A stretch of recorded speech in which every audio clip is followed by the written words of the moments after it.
Hi friends, ఇవాళ మన video ఏంటంటే బీరకాయ చెక్కుతో పచ్చడి అనమాట. చాలా బాగుంటుంది టేస్ట్. మనం చెక్కు పడేయకుండా చేసుకోవాలి. ఈ విధంగా బీరకాయ చెక్కు అయితే తీసుకోవాలన్నమాట. కొంచెం కండ ఉండేటట్టుగా మంచిగా వాష్ చేసుకొని పక్కన పెట్టుకోవాలి. అలాగే దీంట్లోకి పుదీనా కావాలి.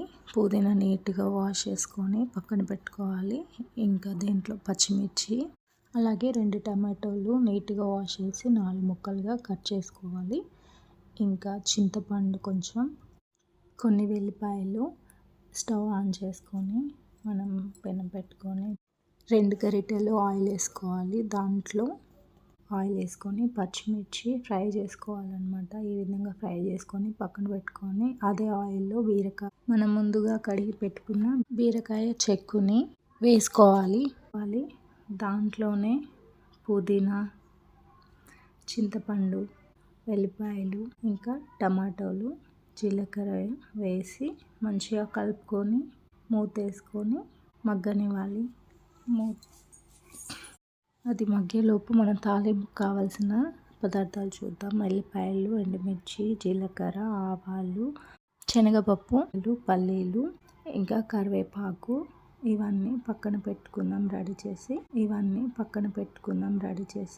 ఇప్పుడు అవి మగ్గావో లేవో చూద్దాం. చక్కగా మగ్గిపోయాయి. ఇంకా మనం మిక్సీ జార్లో తీసుకొని మిక్సీ పట్టేసుకోవడమే మెత్తగా.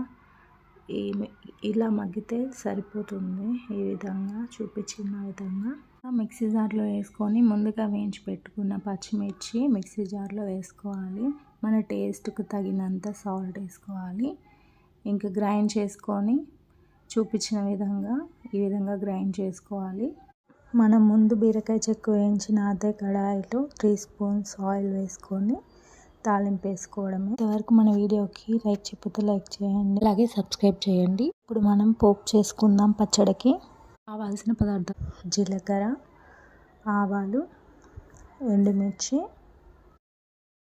వెల్లుల్లి రెబ్బలు, కరివేపాకు, పల్లీలు, శనగపప్పు ఇవన్నీ వేసుకొని బాగా మిక్స్ చేసుకోవాలి. కొంచెం మగ్గాలి. మగ్గిన తర్వాత పసుపు వేసుకోవాలి. పసుపు కాస్త మగ్గిన తర్వాత మనం ముందుగా గ్రైండ్ చేసి పెట్టుకున్న పచ్చడి పోపులో వేసుకోవాలి. వేసుకొని కాస్త మగ్గనివ్వాలి. ఏదైనా తడి కూడా ఉంటే పోతుంది, ఖరాబ్ కాకుండా ఉంటుంది అన్నమాట పచ్చడి. ఈ విధంగా తీసుకొని బాగా మిక్స్ చేసుకోవాలి. ఈజీగా బీరకాయ చెక్కుతో పచ్చడి రెడీ చేసుకోవచ్చు. మన పచ్చడి రెడీ అయిపోయినట్టే. ఇంకా గ్యాస్ ఆఫ్ చేసుకొని వేరే సర్వింగ్ బౌల్లోకి తీసుకొని సర్వ్ చేసుకోవడం. ఇది రోటీలో అయినా, దోశలో అయినా, చపాతీలో అయినా చాలా బాగుంటుంది. రైస్లో కూడా చాలా బాగుంటుంది. ఇంతే అండి. వీడియో నచ్చితే లైక్ చేయండి అండ్ షేర్ చేయండి. మన ఛానల్ని సబ్స్క్రైబ్ చేసుకోవడం మర్చిపోకండి. Thanks for the watching.